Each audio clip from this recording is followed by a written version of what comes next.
اللہ کے حبیب صلی اللہ علیہ وآلہ وسلم کے وصال کے بعد تقریباً 14 صدیاں بیتنے کے بعد ہم اپنی زندگی کے شب و روز گزار رہے ہیں.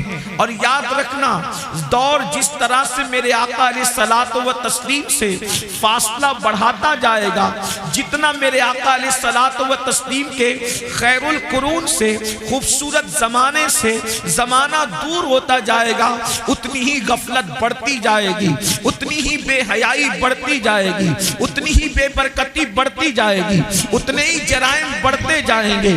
اللہ اکبر. کل تک مسلمانوں کے حالات کو دیکھیں، اب مسلمانوں کے حالات کو دیکھیں. کل تک مسلمانوں کے دل میں اللہ کے خوف کا معاملہ دیکھیں، اب مسلمانوں کے دلوں کے حالات کو دیکھیں. کل تک مسلمانوں کے دلوں میں عشق رسول کا ماحول دیکھیں، آج کے مسلمانوں کے دلوں میں عشق رسول کا ماحول دیکھیں. مسلمانوں یاد رکھنا، یہ ہزاروں کی بھیڑ دیکھ کر بہت خوش ہونے کی ضرورت نہیں ہے، شکر کیجئے. مگر یاد رکھیے ہندوستان کے اب بھی 50% مسلمان ایسے ہیں جنہیں صحیح طور پر 5 کلمے پڑھنے کا شعور نہیں ہے. یہ بہت غم کا موقع ہے، یہ بہت دکھ کا موقع ہے. یاد رکھنا 2-4 جلسے کر کے ہم اپنی مسلمانیت کا حق ادا نہیں کر سکتے. ہمیں بہت کام کرنا ہوگا، ہمیں بڑی محنت کرنی ہوگی، ہمیں دین کے حوالے سے بہت بیداری پیدا کرنی ہوگی.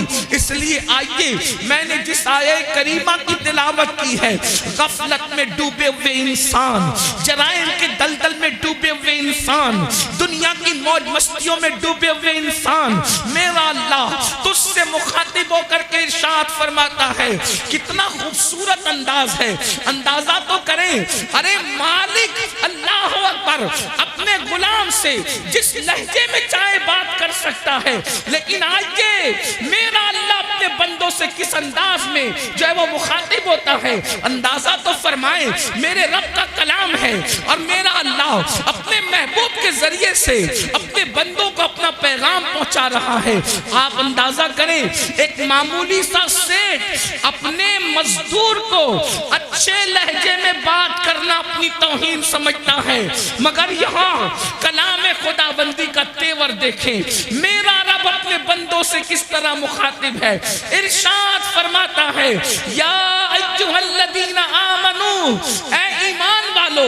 اندازہ تو کریں، ہم سے پہلے کسی امت کو، ہم سے پہلے نہ موسیٰ علیہ السلام کی امت، نہ یوسف علیہ السلام کی قوم، نہ یعقوب علیہ السلام کی قوم، نہ ابراہیم علیہ السلام کی قوم، کسی امت کو اس لقب سے نہیں پکارا گیا.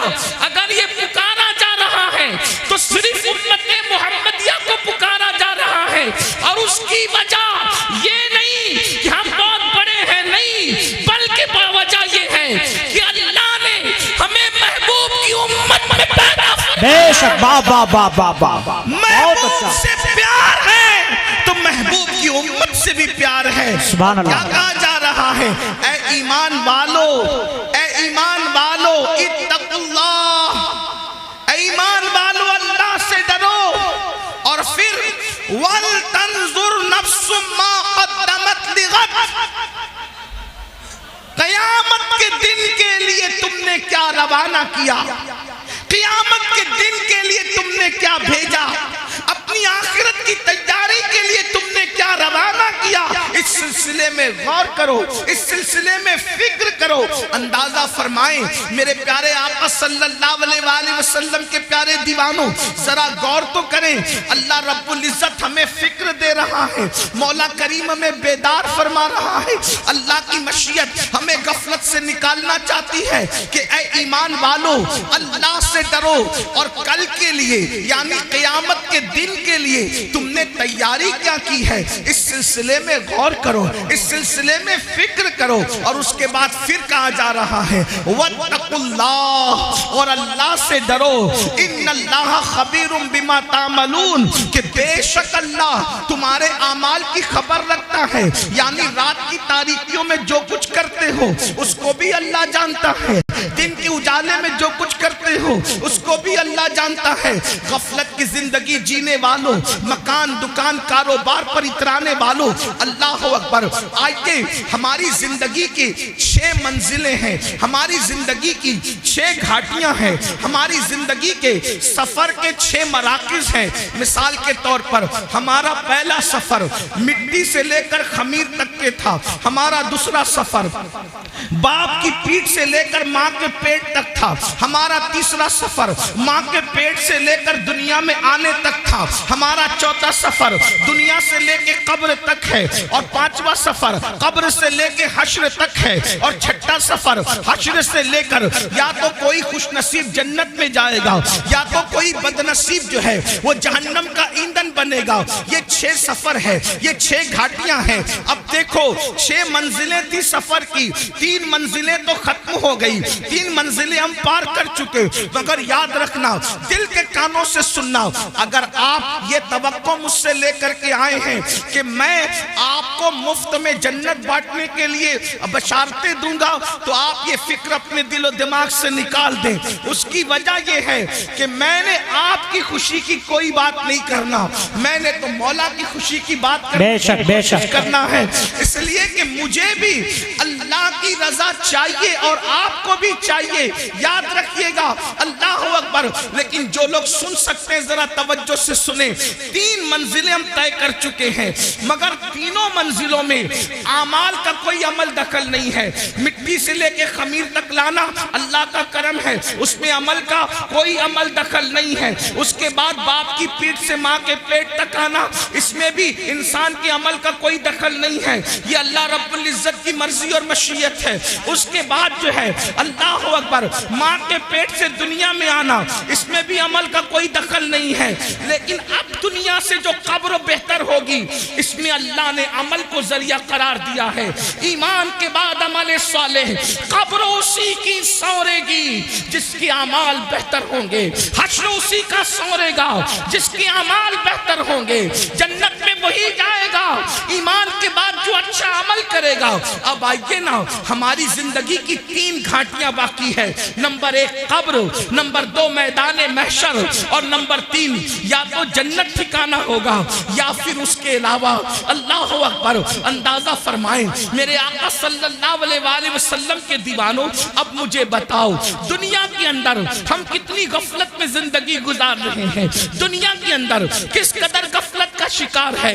کوئی دکان کر رہا ہے، کوئی مکان کر رہا ہے، دنیا کے اندر اتنے ڈوب گئے، اللہ کا نام لینے کی فرصت نہیں، اللہ کی عبادت کی فرصت نہیں۔ آئیے میں بہت طویل گفتگو نہیں کروں گا، لیکن ایک بہت اہم بات آپ کے کانوں سے گزارنا چاہتا ہوں۔ اللہ اکبر، اللہ اکبر۔ ایک مرتبہ سیدنا عیسیٰ علی نبینا علیہ السلام اپنے حواریوں کے ساتھ، یعنی اپنے ساتھیوں کے ساتھ ایک بستی سے تشریف لے جا رہے ہیں۔ جب آپ بستی سے تشریف لے جا رہے تھے تو آپ نے کیا دیکھا کہ بستی کے لوگ سب کے سب مر کے اوندھے پڑے ہوئے ہیں، اوندھے منہ پڑے ہوئے بستی کے اندر۔ اللہ کے پیغمبر حضرت سیدنا عیسیٰ علیہ السلام نے پوری بستی کو اوندھے منہ مردہ پڑا ہوا دیکھا تو حضرت عیسیٰ علیہ السلام نے ارشاد فرمایا اپنے حواریوں سے کہ دیکھو اللہ کا عذاب آ گیا اس بستی پر، یہ بستی اللہ کے عذاب کی وجہ سے ہلاک ہو گئی، اللہ نے ان کو مار کر اوندھے منہ ڈال دیا ہے، اللہ ان سے ناراض ہے۔ اس وقت حواریوں نے پوچھا اے اللہ کے مقدس نبی یہ بتائیں کہ آخر کس جرم کی وجہ سے ان پہ عذاب آیا، عذاب آنے کی وجہ کیا ہے؟ تو حضرت عیسیٰ علیہ السلام نے پوچھا مولا میرے حواری یہ جاننا چاہتے ہیں کہ ان پر عذاب کیوں آیا، عذاب آنے کی وجہ کیا تھی؟ تو اس وقت اللہ رب العزت نے وحی فرمائی عیسیٰ جب رات تاریک ہو جائے، جب رات اندھیری ہو جائے تو اس وقت رات کی تاریکی میں آپ آواز دیجئے گا، آپ آواز لگائیے گا، تب آپ کو یہ بتائیں گے کہ کس وجہ سے ان پر عذاب آیا، عذاب آنے کی وجہ کیا ہے۔ اللہ اکبر۔ جب رات تاریک ہو گئی تو حضرت سیدنا عیسیٰ علیہ نبینا علیہ السلام نے ایک آواز لگائی، بستی والوں یہ بتاؤ کس وجہ سے تم عذاب میں گرفتار ہو گئے۔ اب دل کے کانوں سے سننا، ایک بندے کی جو لاشیں آندھے منہ پڑی ہوئی تھی، آندھے منہ پڑی ہوئی لاشوں میں سے ایک لاش سے آواز آئی، اے اللہ کے پیغمبر عیسیٰ علیہ السلام، ہم کو جو عذاب میں گرفتار کیا گیا اس کی دو وجہ تھی۔ نمبر ایک، ہم دنیا کی محبت میں مبتلا تھے، ہم دنیا کی محبت میں گرفتار تھے۔ آگے کی گفتگو کرنے سے پہلے اب ذرا مجھے بتاؤ، یہ جو آپ کے ذہن و دماغ میں خبط ہے کہ ہم کچھ بھی کر لیں ہم پر کوئی عذاب نہیں آئے گا، یہ بات صحیح نہیں ہے۔ اللہ اکبر۔ اس کی تفصیل یہ ہے، امت محمدیہ ہونے کی وجہ سے اجتماعی عذاب اس قوم پر نہیں آئے گا، یعنی پوری قوم ہلاک نہیں ہوگی، مگر انفرادی عذاب جو جیسا کرے گا ویسا اس کو بھرنا پڑے گا۔ قرآن کہتا ہے وَمَا أَصَابَكُم مِّن مُّصِيبَةٍ فَبِمَا كَسَبَتْ أَيْدِيكُم، کہ تم پر جو بھی مصیبت آتی ہے وہ تمہارے عمل کی وجہ سے آتی ہے۔ بارہا صوفیہ کا یہ قول دہرایا جاتا ہے، جو تمہیں ٹھوکر لگتی ہے وہ تمہارے گناہ کی وجہ سے لگتی ہے۔ اللہ اکبر۔ جو محفل سے روشنی جاتی ہے وہ بھی ہمارے گناہ کی وجہ سے جاتی ہے، جو ہمارے چراغ بجھتے ہیں وہ بھی ہمارے گناہ کی وجہ سے بجھتے ہیں۔ اللہ اکبر۔ آج مجھے بتاؤ کتنے مسلمان ہیں جو سکون کی سانس لے رہے ہیں؟ ہر جگہ طوفان ہے، ہر جگہ گھر جہنم قدا بنا ہوا ہے۔ کوئی کہتا ہے مولانا بچی کو رشتے اچھے نہیں آتے، بستر پہ کروٹیں بدل رہے ہیں، بیٹیوں کے لیے تڑپ رہے ہیں، سسکیاں لے رہے ہیں۔ میں پوچھنا چاہتا ہوں مسلمانوں مجھے بتاؤ بیٹیوں کو اچھے رشتے کیوں نہیں آتے؟ ایسا کہ اللہ نے ان کا جوڑا پیدا نہیں کیا، پیدا کیا ہے۔ بہنیں ماں اور آپ بھی سن لیں، جو اللہ درخت کے پتوں کو بے جوڑ پیدا نہ کرے، جو اللہ چوٹیوں کو بغیر جوڑے کے پیدا نہ کرے، جو اللہ پھول اور پھلوں کو بے جوڑ پیدا نہ کرے، جو اللہ سر کے بالوں کو بے جوڑ پیدا نہ کرے، جو اللہ ستاروں کی انجمن کو بے جوڑ پیدا نہ کرے، جو اللہ سمندر کے قطروں کو بے جوڑ پیدا نہ کرے، وہ تمہاری بیٹی اور بیٹے کو بے جوڑ کیسے پیدا کرے گا؟ لیکن یہ رشتے کیوں تھمے ہوئے ہیں؟ کہا کسی نے باندھ دیا ہے۔ میں کہتا ہوں یاد رکھنا، میٹر کچھ بھی ہو، میری نظر تمہاری گفتگو پر نہیں، ہم تو مصطفیٰ جان رحمت کے غلام ہیں۔ حضور کی بات پر توجہ کریں گے، اللہ کی بات پر توجہ کریں گے۔ یاد رکھنا، کسی نے باندھا ہو نہ باندھا ہو، کسی نے رکاوٹ پیدا کی ہو یا نہ کی ہو، قرآن کہتا ہے وَمَا أَصَابَكُم مِّن مُّصِيبَةٍ فَبِمَا كَسَبَتْ أَيْدِيكُم، کہ تم پر جو بھی مصیبت آتی ہے اللہ اکبر تمہارے کرتوت کی وجہ سے۔ سیدنا فاروق اعظم فرماتے ہیں جب تم گناہ کرتے ہو تو قبر انور میں رسول اللہ کو رنجیدہ کرتے ہو۔ جو قوم اپنے نبی کو قبر انور میں اذیت پہنچائے وہ قوم بستر پر سکون کی سانس کیسے لے سکتی ہے؟ تم خدا کے محبوب کو بے قرار کرتے ہو، پھر اللہ تمہیں بے قرار کرتا ہے۔ نیند کی گولیاں کھا کر بھی تمہیں چین کی نیند نہیں، اس لیے کہ تم نے گنبد خضرا میں خدا کے محبوب کو بے چین کیا، حضور کو بے قرار کیا۔ اللہ اکبر۔ کون سا گناہ نہیں کرتے؟ آج کہتا ہوں میں بستر پر تڑپتا ہوں، کیوں؟ ہمارے کرتوت۔ غور کرو، اپنے اعمال کا احتساب کرو۔ آج تو ہر آدمی اپنے آپ کو ولی سے کم سمجھنے کو تیار نہیں ہے۔ جی اگر اللہ کا انعام ہو تو سمجھتے کہ ہمارے اعمال کی وجہ سے بندے اپنے اعمال کی اوقات اور حیثیت کیا ہے؟ جس قوم کو وضو اور غسل کا طریقہ یاد نہ ہو اس کے اعمال کی حیثیت کیا ہے؟ جی یہ تو اللہ کا کرم یہ تو اللہ کا احسان ہے کہ اس نے تمہارے بھی اور ہمارے بھی عیبوں پہ پردے ڈال رکھے ہیں. بے شک. سچی بات کو ایمان لگتی اگر وہ تمہارے اور میرے عیبوں پہ پردے نہ ڈالتا. میں ان اللہ والوں کی بات نہیں کر رہا ہوں، تمہاری اور میری کر رہا ہوں. اگر وہ آپ کے اور میرے عیبوں پہ پردے نہ ڈالتا تو نہ آپ یہاں بیٹھنے کے قابل ہوتے، نہ میں یہاں بیٹھنے کے قابل. اس کا کتنا بڑا احسان ہے. تو آج اگر بیٹیوں کو رشتے نہیں آ رہے ہیں، ہم نے حضور کو رنجیدہ کیا. ایک بات یاد رکھنا، دنیا کی محبت صرف دنیا داروں کے دل میں نہیں بلکہ بعض دیندار کہلانے والے بھی دنیا پرست ہو گئے. جی. دنیا میں ڈوب گئے. دنیا کی محبت نے ان کو عذاب الہی میں گرفتار کر دیا. اور دوسری وجہ کیا بتائی؟ پھر وہ کہتا ہے دوسری وجہ ہے کہ ہم بدکار لوگوں کی پیروی کرتے تھے. کیا کہا؟ ہم بدکار لوگوں کی پیروی کرتے تھے. بدکار.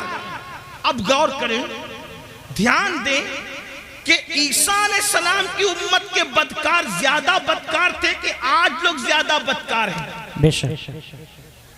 وہ کہہ رہے کہ ہم بدکاروں کی پیروی کرتے تھے، بدکاروں کی نکالی کرتے تھے، تو اللہ نے ہمیں مار کے اوندے منہ ڈال دیا، عذاب میں گرفتار کر دیا. عیسیٰ علیہ السلام کی قوم میں تو انٹرنیٹ کی نوست نہیں تھی، اتنا تیز رفتار دور نہیں تھا، سمندر کے کنارے جا کر کے عیاشوں کی ہوٹلیں تو اس دور میں نہیں تھی. آپ غور کریں کہ وہ لوگ اگر بدکاروں کی پیروی کریں تو مار کے اوندے منہ ڈال دیے جائیں. آج میری قوم کا جوان کتنے بدکاروں کی پیروی کر رہا ہے. پھٹی ہوئی جنس، یہ کس کی پیروی ہے؟ نیکوکاروں کی یا بدکاروں کی؟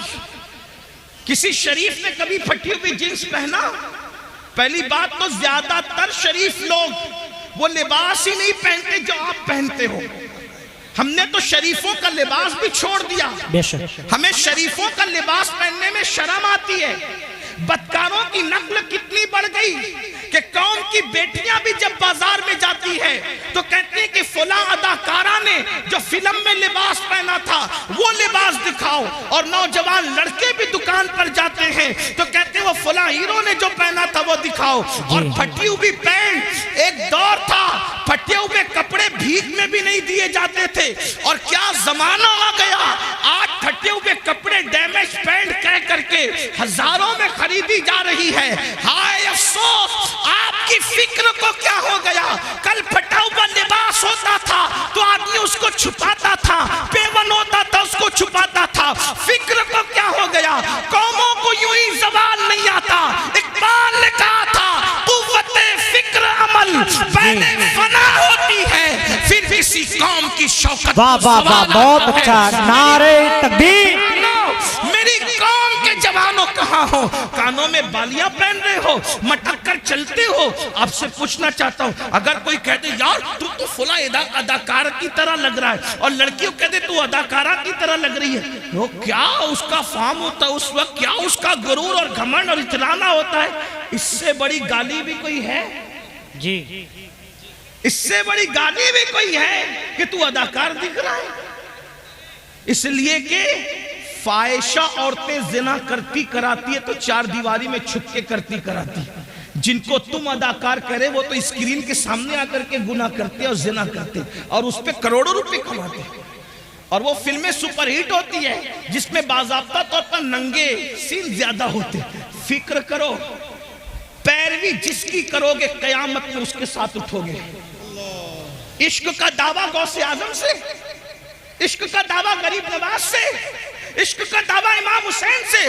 پیروی کس کی؟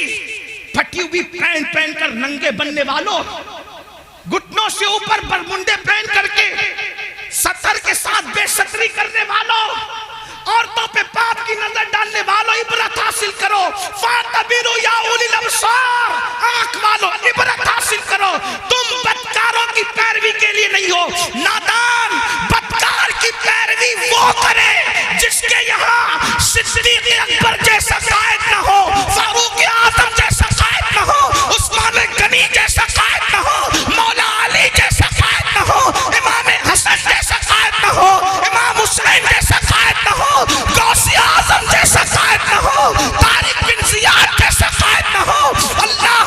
پر صلاح الدین ایوبی جیسا قائد نہ ہو.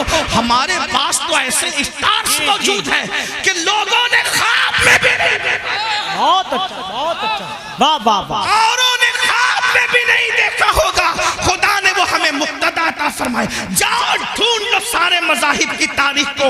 ہے کسی مذہب میں قم بسم اللہ کہہ کر مردے کو واہ واہ واہ واہ. بہت اچھا. واہ واہ واہ. کسی مذہب میں لوگوں کے یہاں مارنے والے تو ملیں گے لیکن جلانے والا اگر کوئی ہے تو وہ مذہب اسلام. واہ واہ واہ واہ. سبحان اللہ سبحان اللہ. اور ایسا زندہ کرنے والا کہ مردے کو بھی قم بسم اللہ کہہ کر زندہ کرتا ہے اور اللہ کے دین کو بھی نئی زندگی ہے. بے شک. سبحان اللہ سبحان اسی لیے ہم ان کو محی الدین کہتے ہیں. جی. غوث پاک کو صرف 11ویں میں سمیٹنے کی سازش ہو رہی ہے. غوث پاک صرف 11ویں میں سمٹنے والی ہستی نہیں ہے. جی. ایصال ثواب کی ایک شکل ہے 11ویں, لیکن غوث اعظم کی شان یہ ہے کہ بریلی کا کلندر کہتا ہے شکر کے جوش میں جو ہے وہ تجھے کیا جانے. جی. ہاں, میں اپنے ہوشیار ناظم صاحب اور مولانا غلام جیلانی جیسے صاحب فن لوگوں کی طرح اتنی ہمت نہیں رکھتا کہ ہر 2 جملے پہ کہوں کہ بولو سبحان اللہ. نا, اب تو تمہارے عشق کا امتحان ہے کہ غوث پاک کے نام پر بریلی کی کلندر کی زبان سے کہی ہوئی بات پہ چپ رہتے ہو یا بولتے ہو؟ جب ہم اعلیٰ حضرت کا شعر پورے ہندوستان میں پڑھتے ہیں, جب ہم اعلیٰ حضرت کا شعر پورے ہندوستان میں پڑھتے لوگ چپ رہتے تو ہم کہتے اگر یوپی میں پڑھتے لوگ چپ نہ رہتے. جی. ہاں, لیکن صد اللہ فاضل کے پڑوس میں رہنے والے بھی اگر شعر نہ سمجھے تو پھر اس پر مجھے افسوس. واہ واہ واہ. اور کہتا ہوں کہ نہ سمجھو گے تو بھی کوئی بات نہیں ہے, کیونکہ شعر کس کا ہے؟ نعت کہنا بلکہ شعر کہنا شہریار اپنی جگہ, شعر کہنا شہریار اپنی جگہ, نعت کہنے کو احمد رضا چاہیے. واہ واہ واہ واہ. سبحان اللہ سبحان اللہ. اور ہمارے مرشد خانہ مارا مطارہ کی آواز آئی ہے کہ مینارے قصر رضا تو بلند کافی ہے, تم اس کے پہلے ہی زینے پہ چڑھ کے دکھلا دو. فتاوی رضویہ تو ایک کرامت ہے, بہت اچھا. نعرہ تکبیر, نعرہ رسالہ. علماء اہل سنت حضرت علامہ سید امین القادری صاحب قبلہ جشن غوث الورا. نعرہ تکبیر. بہت اچھا. سبحان اللہ سبحان اللہ. کیا کرے شکر کے جوش میں جو ہے وہ تجھے کیا جانے. جی. وہ تجھے کیا جانے. شکر کس کو کہتے ہیں؟ ولایت کی ایک منزل ہے. اب آپ کی توجہ ہے, ولایت کی ایک منزل ہے کہ ولی جب اللہ کی محبت میں عروج پاتا ہے تو اس کی عقل ختم ہو جاتی, وہ اپنے آپ سے بھی غافل ہو جاتا ہے. اس کو کہتے ہیں یہ شکر میں چلا گیا. جی. ولی ہو کر عشق الہی کے دریا میں غوطہ زن ہے, اس کے بارے میں بریلی کا کلندر کہہ رہا ہے کہ وہ تجھے کیا جانے. توجہ ہے آپ کی, توجہ ہے آپ کی. جو شکر کی منزل پہ پہنچ چکا ولی وہ تجھے کیا جانے. جب ولی ہو کر کے شکر کی منزل پہ پہنچ کر میرے امام کہہ رہے وہ تجھے کیا جانے, تو جن کو وضو کے بھی فرائض یاد نہ ہو وہ غوث پاک کی عظمت کیا جانے. واہ واہ واہ واہ. جنہیں نماز کے واجبات بھی پتہ نہ وہ غوث پاک کو کیا جانے. تو کافر غوث پاک کو کون جانتا؟ امین القادری, مولانا غلام جیلانی, حبیبی جو بیٹھے ہوئے, یا پھر یہ ناظم صاحب, یہ نعتخواں صاحب یا آصف صاحب, کون جانتا ہے؟ کہنا اگر غوث پاک کی عظمت پوچھنی ہے تو ہما شما سے نہ پوچھو, کیونکہ شکر والا ان کو نہیں جانتا. تو جاننے والا کون ہے؟ تو کہتے ہیں شکر کے جوش میں جو ہیں وہ تجھے کیا جانے. خضر کے ہوش سے پوچھے کوئی رتبہ تیرا, اگر میرے غوث کی شان پوچھنا ہے تو جاؤ اور حضرت سیدنا خضر سے پوچھو کہ عظمت عظمت غوث اعظم. بے شک. واہ واہ واہ واہ. نعرہ تکبیر، نعرہ رسالت. بہت اچھا. زندہ باد زندہ باد زندہ باد زندہ باد زندہ باد. بہت اچھا. اب کسی کو مل گئے خضر، توجہ، کسی کو مل گئے حضرت خضر. اس کو شیخ عبدالحق محدث دہلوی لکھ رہے بھائی. کچھ لوگ سوچتے ہیں کہ یہ امین القادری قادری ہے تو غوث پاک کو بہت بڑھا دیتا ہے. اللہ کے بندوں، میں نہیں بڑھاتا، میری اوقات کیا ہے. ہم بڑے ان کے فیض سے. جی ہم بڑے ہیں، اگر بڑھ گئے ہیں کسی کی نظر میں ان کے فیض سے، ورنہ ہماری کوئی اوقات نہیں. جب تک بکے نہ تھے کوئی پوچھتا نہ تھا. واہ واہ واہ واہ.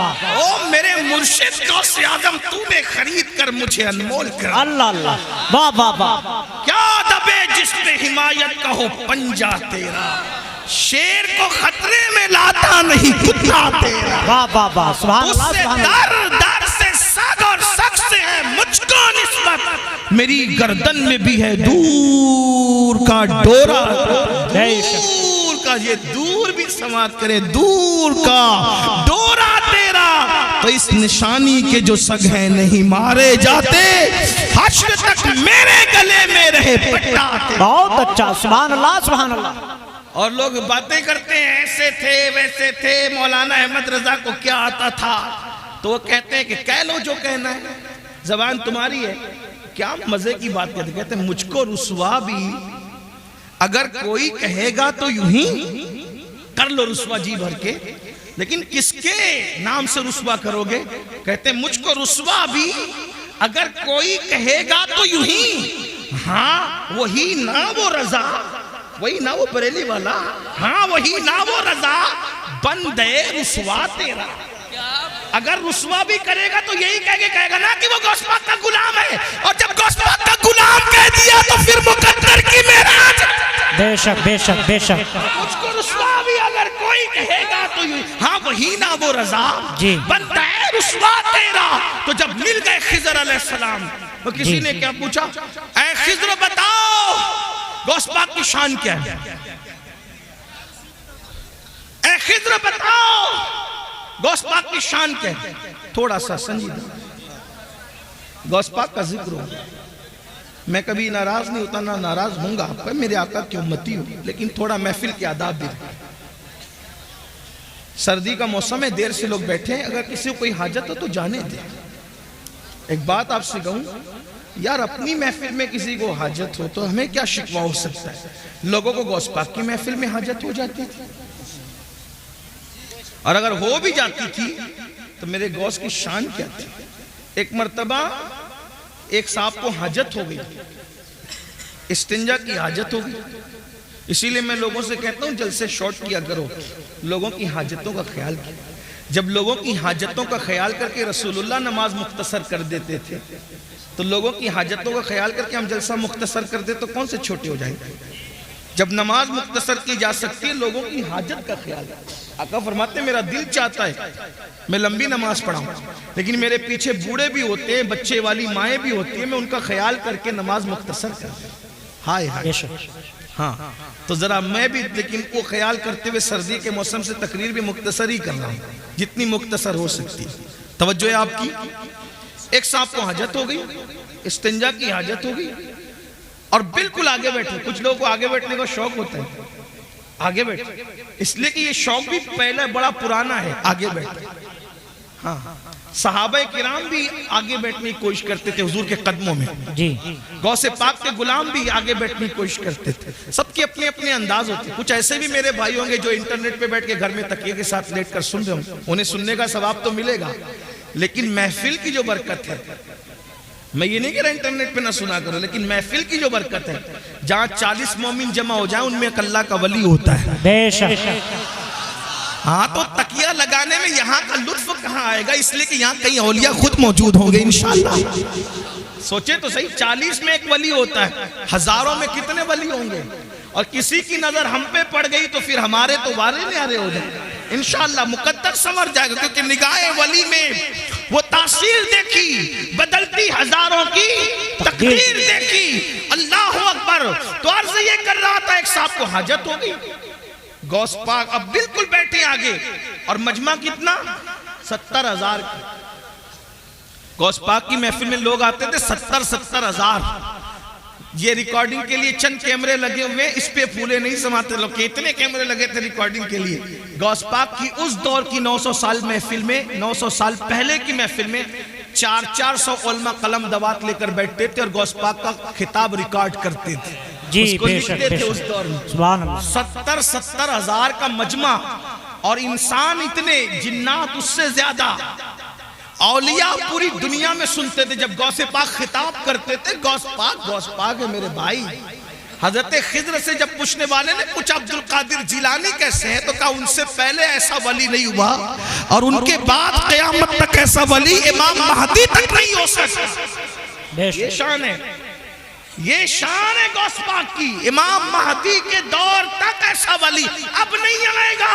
یہ شان غوثیت نام ہے. میرے امام کہتے ہیں تو اپنے وقت کا صدیق اکبر, توجہ, تو اپنے وقت کا صدیق اکبر, غنیو حیدرو عادل یا غوث. اور کہتے کوئی سالک ہے یا واصل یا غوث. سالک اور واصل کا مطلب, سالک اس کو کہتے ہیں جو ولایت کے رستے پہ ابھی چل رہا ہو, منزلیں طے کر رہا ہو, اور واصل اس کو کہتے ہیں جو ولایت کی منزل پر پہنچ گیا ہو. ہمارے اہل سنت کے عقیدے میں غوث اعظم کیا کہتے ہیں, کوئی سالک ہو یا واصل ہو یا غوث, وہ کچھ بھی ہے تیرا سائل ہے یا غوث. بے شک, بے شک. کچھ بھی ہو جائے غوث پاک کا منتا ہی ہے. غوث پاک کے در پر ہاتھ ہی پھیلا رہا ہے وہ. یہ شان ہے غوثیت میں آپ کی. تو میں بات پوری کر دوں, بات مکمل کر دوں. کیا عرض کر رہا تھا, اللہ اکبر. ایک صاحب کو حاجت تھی. غوث پاک صاحب کشف تھے. کشف یعنی اللہ نے ان کو دل میں ایسی چمک دی تھی کہ وہ دلوں کے حالات جان لیتے تھے. اور کشف کے بارے میں سب اقوال موجود ہے, میں اس کی کوئی تشریح نہیں کر رہا ہوں, صرف عوام کے فہم کے حساب سے بات میں نے بتا دی. تو جب دیکھا کہ ان کو استنجا کی حاجت ہے, اپنی چادر ان پر ڈال دی.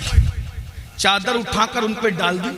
جب اپنی چادر ان پر ڈالی تو وہ اپنے آپ کو غوث پاک کی محفل میں نہیں پاتے, بلکہ اپنے آپ کو ایک جنگل میں پاتے ہیں جہاں پر نہر تھی, درخت تھا اور جنگل تھا. جنگل میں کوئی نہیں تھا. انہوں نے جلدی جو وہ اپنی چیزیں اتاری, درخت سے لٹکائی, اور لٹکانے کے بعد حاجت سے فارغ ہوئے, وضو کیا. جیسی وضو کیا تو پھر اس کے بعد چادر ہٹائی تو وہ غوث پاک کی محفل میں. بے شک. اعضائے وضو پہ وضو کے اثرات ہیں. اب سوچتے ہیں کہ یا اللہ میں فارغ ہو گیا اور یہ میرے ساتھ ہو گیا, لیکن کچھ چیزیں ان کی وہاں چھوٹ گئی. درخت سے جو چیزیں لٹکائی تھی کوئی چیز چھوٹ گئی.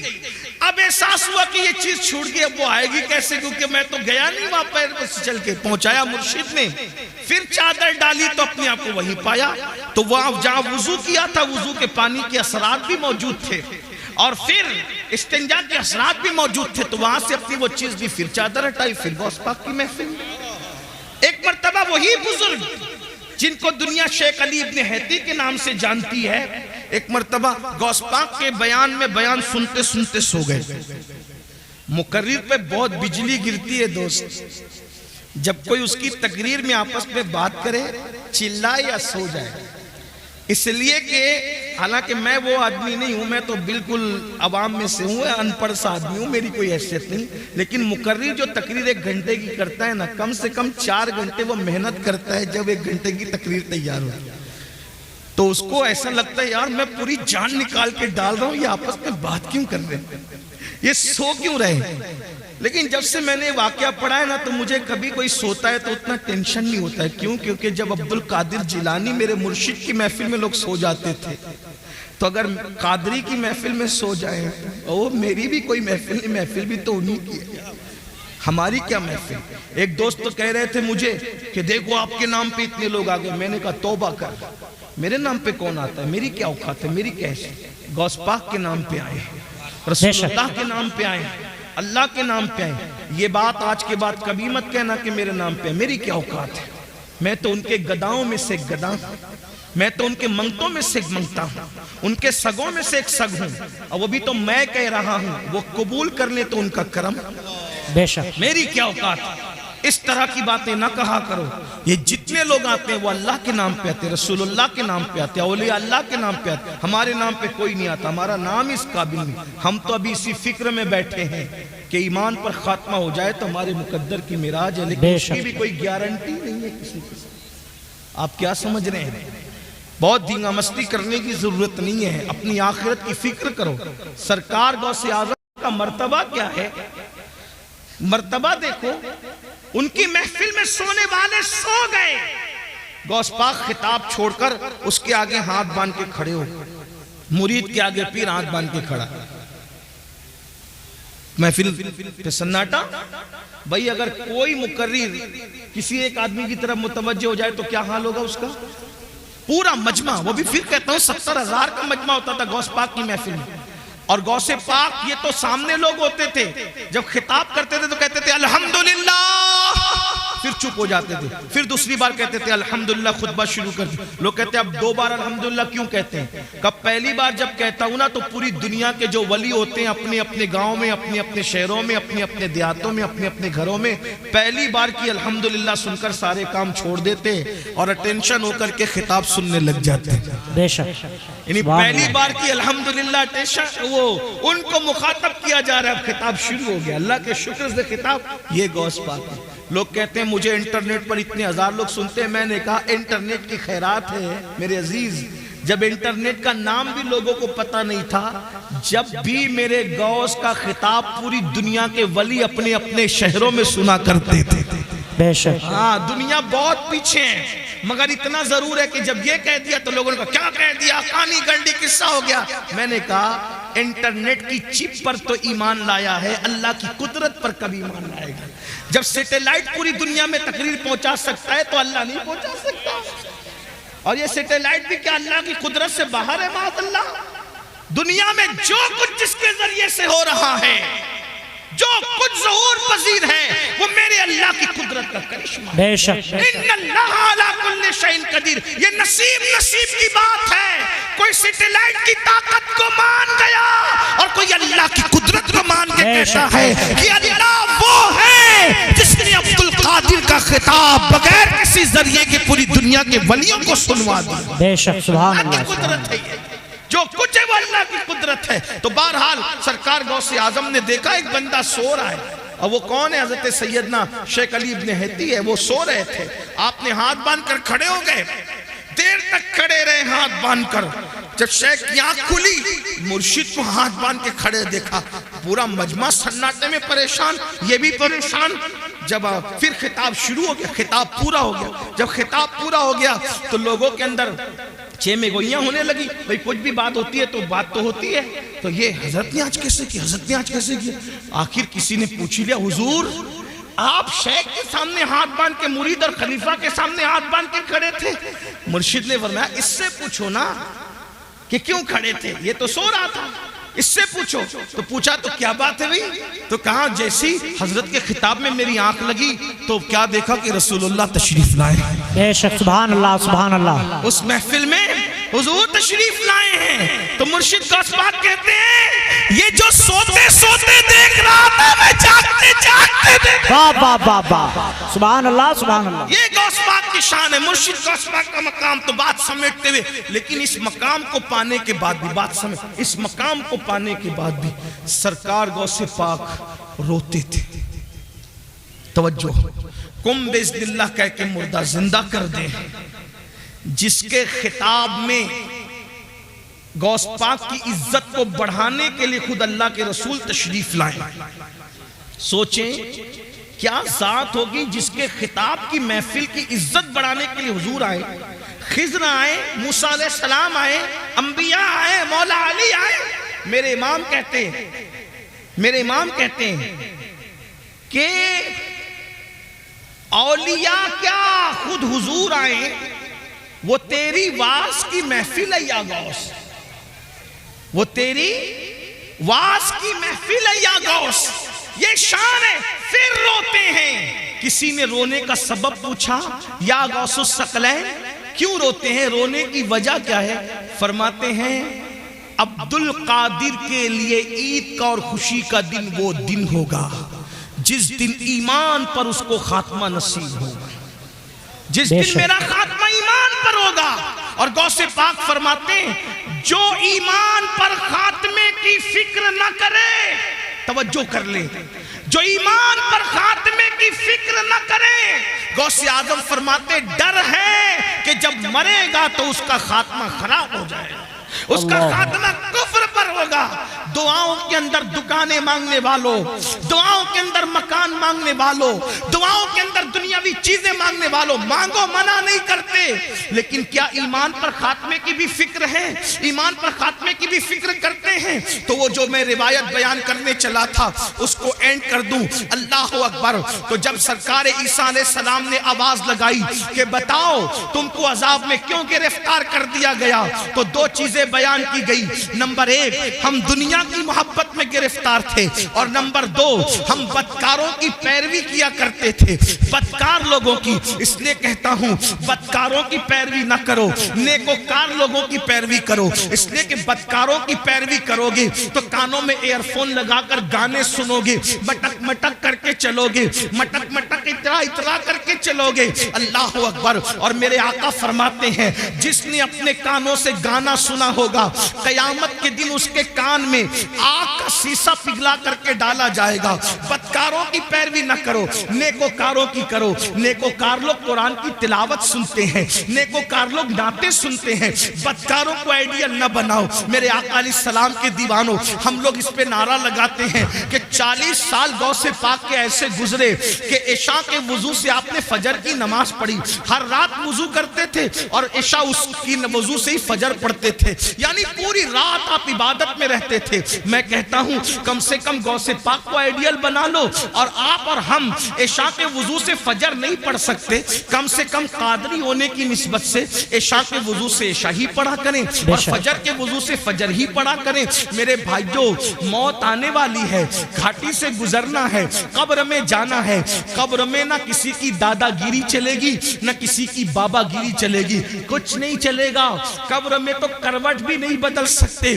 بدکاروں کو آئیڈیل بنانے والوں، آج اگر ڈائلاگ بازی بھی، گفتگو میں بھی ڈائلاگ بازیاں ہوتی ہے تو ہیرو کے اسٹائل میں بات کرنے کا طریقہ بھی ہیرو۔ میں کہتا ہوں کیا رسول اللہ کا طریقہ نبھایا؟ معاذ اللہ۔ اللہ اکبر۔ جس کی سیرت بھی بے مثال، جس کی صورت بھی بے مثال، اللہ اللہ کہا جاتا ہے۔ حضرت استاد زمن نے یا مولانا حسن نے کہا، حضرت مولانا حسن بریلوی نے کہا تھا کہ تیری سیرت، تیری صورت زمانے سے نرالی ہے، تیری سیرت، تیری صورت زمانے سے نرالی ہے، تیری ہر ہر ادا پیارے دلیل بے مثالی ہے۔ میرے بھائیوں، آئیڈیل بنانا ہے تو اللہ والوں کو بناؤ، اللہ والوں کے طریقے پہ چلو، ان کے نقش قدم پر چلو، بدکاروں کو آئیڈیل نہ بناؤ۔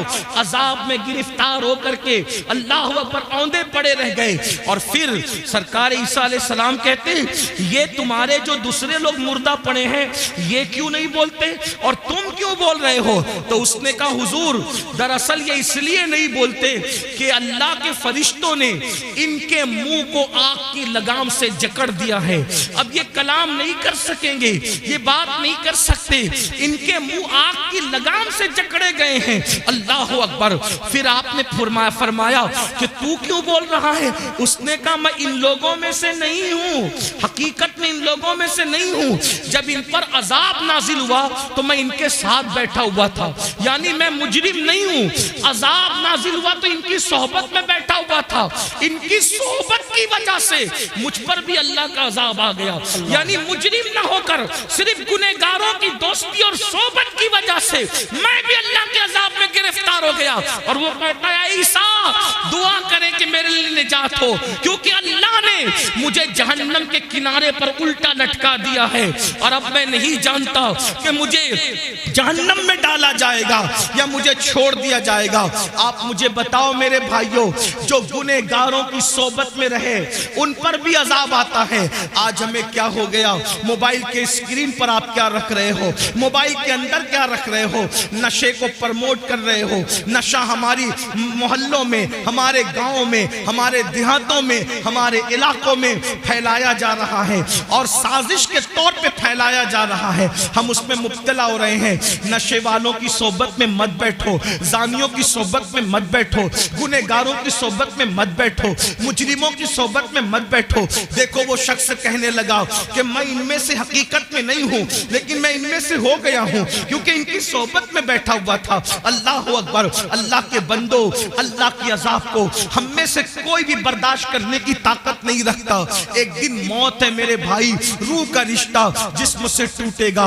یہ رنگین سے گال، یہ خوبصورت سے گال، یہ گلاب کی طرح کھلتے ہوئے رخسار، یہ قبر کے کیڑوں کی غذا بنیں گے میرے بھائی۔ اپنے بازوؤں پہ جو تو اترا رہا ہے اس کو قبر کی مٹی کھائے گی میرے بھائی۔ اللہ اکبر، قبر کی منزل بڑی کٹھن ہے۔ میرے آقا علیہ السلام نے ایک حدیث میں بیان فرمایا جس کا مفہوم ہے کہ بنی اسرائیل میں ایک مزدور تھا، اس کے سر پر لکڑیوں کا گٹھا رکھ کر کے گھر پہنچانے کے لیے دیا گیا، اس کے دانت میں کچھ اٹک گیا تو اس نے اس لکڑی سے نکال کر خلال کر لیا، تو اس پر بھی اس کی پکڑ ہوگی اور اس کو عذاب دیا جائے گا۔ جو بغیر پوچھے لکڑی کا خلال منہ میں کر لے اس کو بھی پکڑ ہوگی اور عذاب دیا جائے گا۔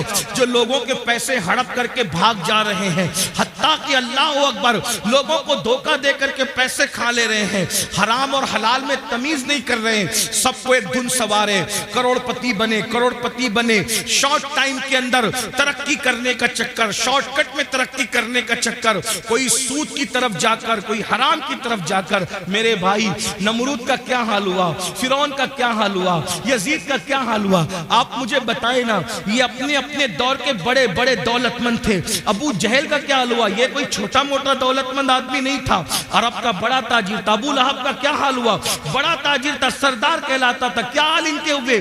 ذرا سوچو، انہوں نے حلال و حرام میں تمیز نہیں کی، ان لوگوں نے آخرت پر ایمان نہیں لایا، کیا انجام ہوا ان کا۔ اور وہ بلال جسے دنیا غلامی کا تانا دیتی ہے، وہ اللہ کے رسول پہ ایمان لائے اور انہوں نے اللہ کے قانون پہ عمل کیا، تو دنیا نے ایک دن ان کو دیکھا۔ بلال کعبے کی چھت پہ نظر آتے ہیں اور کعبے کی چھت بلال کے نیچے نظر آتی ہے۔ یہ عزتیں تھوڑی ہے، یہ عزتیں کم ہے۔ یاد رکھو، میں یہ نہیں کہتا کاروبار نہ کرو، تجارت کرو، مالدار بنو حلال ذریعے سے۔ شارٹ کٹ کے چکر میں چوری کرنا، ڈکیتی کرنا، موبائل چوری کرنا، حرام کی طرف جانا، بچت کے نام پر سود کے دھندے کرنا، اسلام اس کی اجازت نہیں دیتا۔ اپنے مقدر میں جو لکھا ہے میرے بھائی اس کو کوئی چھین نہیں سکتا۔ جب ماں کے پیٹ میں مقدر کا لکھا ہوا پہنچا تو دنیا میں آنے کے بعد کیوں نہیں پہنچے گا؟ بالکل پہنچے گا۔ اللہ پہ یقین رکھو، اللہ پہ ایمان رکھو، محنت کرو، کاوش کرو، کوشش کرو۔ اور آپ کو بتاؤں، اللہ کے رسول فرماتے ہیں جس دنیا کے حلال کا حساب ہونا ہے اور جس کے حرام پر عذاب ہونا ہے وہ دنیا سے کیا لوگ؟ جی، جس کے حلال میں حساب ہے اور جس کے حرام میں عذاب۔ حلال بھی ہے تو حساب دینا پڑے گا، اور اگر اللہ رحم کرے تو کرے، ورنہ اللہ جس سے حساب لے کون اللہ کو جواب دے سکے؟ میرے بھائی، اگر پیر کی صحیح عزت کرتے ہو نا دل سے تو پیر کو جواب دینے میں شرم آتی، پیر سے بات کرنے میں ہاتھ کانپتے، موبائل پہ ہاتھ کانپتے ہیں۔ ہم نے اپنے مرشد اجازت کو جب بھی فون کیا ہاتھ کانپے، کیسے بات کریں، کیا بات کریں، بے ادبی نہ ہو جائے۔ اگر مرشد سے صحیح محبت ہو تو اس کو جواب دینے میں زبان کانپتی ہے، اللہ کو کیا جواب دیں؟ وہ اللہ جو کہتا ہے وَتُكَلِّمُنَا أَيْدِيهِمْ وَتَشْهَدُ أَرْجُلُهُمْ بِمَا كَانُوا يَكْسِبُونَ، منہ پہ مہر لگائے گا، اعضا کلام کرے گا۔ اللہ کہاں ہو؟ مرنا ہے، یہ دنیا میں ہمیشہ کون رہا جو ہم رہیں گے؟ آخرت کی تیاری کرو، اللہ کی بارگاہ میں حساب نہیں دے سکتے، دعا کرو بے حساب بخشے جائیں۔ غوث پاک جن کا ذکر آپ نے سنا، کعبے کا گلاب پکڑ کے کہتے اللہ اگر عبد القادر کے اعمال تیری بارگاہ میں قبولیت کے لائق نہیں ہے تو قیامت میں عبد القادر کو اندھا اٹھانا۔ یہ وہ لوگوں کی خشیت۔ غوث اعظم داڑھی پکڑ کر راتوں کو روتے اللہ کے خوف سے۔ آپ دیکھیں غوث پاک نے اپنا کوئی گھر نہیں بنا، بہت مالدار تھے غوث پاک، روزانہ نیا لباس پہنتے تھے اور اتنا قیمتی پہنتے تھے کہ اتنا بادشاہ وقت کو بھی میسر نہیں آتا تھا، اتنا قیمتی پہنتے۔ راتوں کو روتے داڑھی پکڑ کے اللہ میں تجھے میں تیری بارگاہ کے اندر جب وہ کیا جواب دوں گا جب تو مجھ سے سوال پوچھے گا، حساب لے گا، کیا جواب؟ اور یہ نیا نفس کے لیے نہیں پہنتے تھے، بہانہ تھا، آج میں پہنوں گا کل کسی غریب کو پہنا دوں گا، اس نیت سے نیا پہنتے تھے۔ جی بے شک، یہ فکر تھی۔ فرماتے ہیں کہ نیکیوں کے دفتر کو میں نے الٹ پلٹ کر دیکھا، کھانا کھلانے سے بڑی کوئی نیکی مجھے نظر نہ آئی۔ سرکار غوث اعظم فرماتے ہیں میرا دل چاہتا ہے کہ میں اللہ کی مخلوق کو کھلاتا رہوں، کھلانے میں بڑی دلچسپی تھی۔ خدا نے ان کی یہ تمنا یوں پوری کی کہ 11ویں کے نام پہ آج بھی دنیا کھاتی نظر آ رہی ہے۔ سبحان اللہ سبحان اللہ۔ ہر ولی کا عرس تاریخ پر منایا جاتا ہے، لیکن یہ کیا غوث اعظم ہے، 17 تاریخ کو کرو تو 11ویں ہی ہے، 15 کو کرو تو 11ویں ہی ہے، 21 کو کرو تو بھی 11ویں ہے، 20 کو کرو تو بھی 11ویں ہے۔ ارے ابھی 11ویں کا مہینہ نہیں ہے لیکن پھر بھی غوث اعظم کی محفل سجی ہوئی ہے، واہ واہ واہ واہ، سبحان اللہ اللہ کا سبحان انعام اللہ۔ ہے، لیکن پھر بھی وہ روتے تھے۔ ہم جرائم کر کے بھی ہمیں رونا نہیں آتا۔ آخرت کے بارے میں ہم لوگ کیا سوچتے ہیں، ارے مولانا چھوڑو، یہ مولانا لوگ کی پرانی سب باتیں ہیں اور جو ہوگا دیکھا جائے گا۔ اللہ کریم ہے بخش دے گا، اللہ رحیم ہے بخش دے گا، اللہ غفار ہے بخش دے گا۔ میں نے کہا بالکل وہ کریم بھی ہے، رحیم بھی ہے، غفار بھی ہے، لیکن یہ مطلب نہیں ہے جو آپ مطلب نکالنے۔ رحیم کریم غفار بے شک ہے۔ کیوں؟ سیدہ عائشہ صدیقہ کو نہیں پتا تھا کہ وہ غفار ہے؟ سیدہ عائشہ صدیقہ کون ہے؟ جس کے بستر پہ قرآن نازل ہوتا ہے وہ اماں عائشہ صدیقہ ہے۔ جب مغفرت کی دعا کرتے ہوئے روتی تھی تو دوپٹے سے آنسو پوچھتے پوچھتے دوپٹہ بھیگ جاتا تھا۔ صبح کو دوپٹہ ایسے نچوڑا جاتا تھا جیسے کپڑے دھل کے نچوڑے جاتے ہیں پانی کے بعد، اماں عائشہ کے آنسو ایسے نچوڑے جاتے تھے۔ کوئی مبالغہ نہیں کر رہا، ان کی سیرت پڑھ کے دیکھ لیں۔ میری بہنوں کا حال یہ ہے کہ اللہ اکبر، اللہ اکبر، لا الہ الا اللہ۔ معافی چاہتا ہوں اپنی بہنوں سے، برا مت ماننا، یہ واعظ و نصیحت کی محفل ہے، اس میں حق بات کہی جائے گی۔ ناپاکی کے عالم میں بچے کی ولادت کے بعد 40 دن تک نمازیں چھوڑ دیتی ہے، 8 دن تک کے پاک ہونے کے بعد بھی ناپاکی بغیر غسل کے رہتی ہے، اور پھر ان کو گھمنڈ ہے کہ ہم جنت میں جائیں۔ جس کے بستر پہ قرآن نازل ہوتا ہے ایسی پاکیزہ، جس کی تطہیر میں، جس کی پاکیزگی اور جس کی عظمت و عصمت کی شان بیان کرنے کے لیے اللہ نے سورہ نور کی آیتیں نازل فرمائی بے شک، ہیں، جس کی طہارت اور پاکیزگی اللہ بیان کرے وہ اللہ اکبر۔ خدا جس کی پاکیزگی کا اعلان کرے وہ سیدہ عائشہ صدیقہ رضی اللہ تعالیٰ عنہ، رات رات بھر روئیں مغفرت کی دعا کرتے ہوئے، اور جن کی زندگی میں کوئی نماز ہی نہیں، جنہیں یہ بھی نہیں پتا کہ ظہر اور جمعہ کے مسائل کیا ہیں عورت کے لیے، ان کو گھمنڈ ہے کہ ہم تو جنت میں جائیں گے۔ اللہ کرے تم جنت میں جاؤ، سب جاؤ، بے حساب جاؤ، تمہارے صدقے میں بھی جاؤں، لیکن بڑی معذرت کے ساتھ اتنی سستی نہیں ہے میرے بھائیوں جنت۔ اور میری بہنوں سیریل دیکھ کر کے وقت گزار رہے ہو، عورتیں باریک اور پتلے لباس پہن چکی ہیں، دوپٹے کو مفلر بنا چکی ہے، عورتوں کو نہیں پتا اللہ کے رسول علیہ السلام ان عورتوں کا عذاب یاد کر کر کے روتے تھے۔ ایک دن سیدہ فاطمہ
زبان جل جاتی ہے تو دن بھر کھانا نہیں اچھا لگتا۔ میری بہنوں بتاؤ سچے نبی کا فرمان، صادق و مصدوق کا فرمان، رحمت للعالمین کا فرمان، جس نے اپنی مرضی سے کبھی زبان کو جنبش ہی نہیں دی، اگر یوں ہی جہنم میں ڈالا جائے تو بھی کم نہیں ہے۔ وہ جہنم کی آگ جس میں پہاڑ نکل جائیں گے، اس میں عورتوں کو عہدہ لٹکایا جائے، بالوں سے ہانڈی کی طرح ان کا سر کھولنے لگے، کھوپڑیاں کھولنے لگے۔ وجہ کیا؟ دوپٹوں کو مفلر کی طرح لٹکا کر بغیر دوپٹے کے یا سر کھول کر مردوں کے سامنے جاتی تھی، تو یہ حال ہوا۔ اب آپ سے پوچھتا ہوں، اے بھائی تجھے اپنی بہن سے اگر پیار ہے تو اپنی بہن کو تو دوپٹے کی تاکید کیوں نہیں کرتا؟ اے شوہر اگر تجھے اپنی بیوی سے پیار ہے اپنی بیوی کو دوپٹے کی تاکید کیوں نہیں کرتا؟ اے بیٹے اگر تجھے اپنی ماں سے پیار ہے اپنی ماں کو پیار کے ساتھ دوپٹے کے لیے کیوں نہیں سمجھاتا؟ اور آپ سے پوچھتا ہوں، بغیر دوپٹے کے گھومنے میں کون سی فضیلت ہے، اور جو ہے وہ سر کو کھولنے میں کون سی فضیلت ہے؟ اللہ اکبر۔